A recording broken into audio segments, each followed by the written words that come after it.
Class 9 থেকে class 12 এই সময়টা স্কুল জীবনের সবথেকে সুন্দর মুহূর্ত। এই সময়টায় সবাই তাদের জীবনকে সবথেকে বেশি উপভোগ করে। একসাথে 5 জন বন্ধু মিলে একটা বেঞ্চে বসার মজাটাই সেরা ছিল।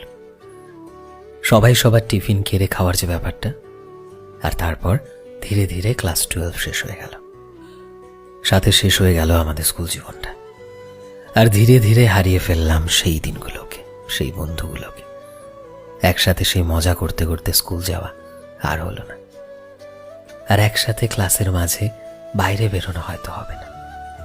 আর কোনো স্যার বলবে না তোদের বন্ধুত্বটা সবার থেকে সেরা ছিল। আর এভাবেই স্কুল লাইফের সব থেকে সুন্দর একটা মুহূর্ত চোখের সামনে শেষ হয়ে গেল। আর আমরা অবলীলায় বড় হয়ে গেলাম। সেই সুখের দিনগুলোকে পেছনে ফেলে বাস্তবতার সাথে লড়াই করতে শুরু করলাম।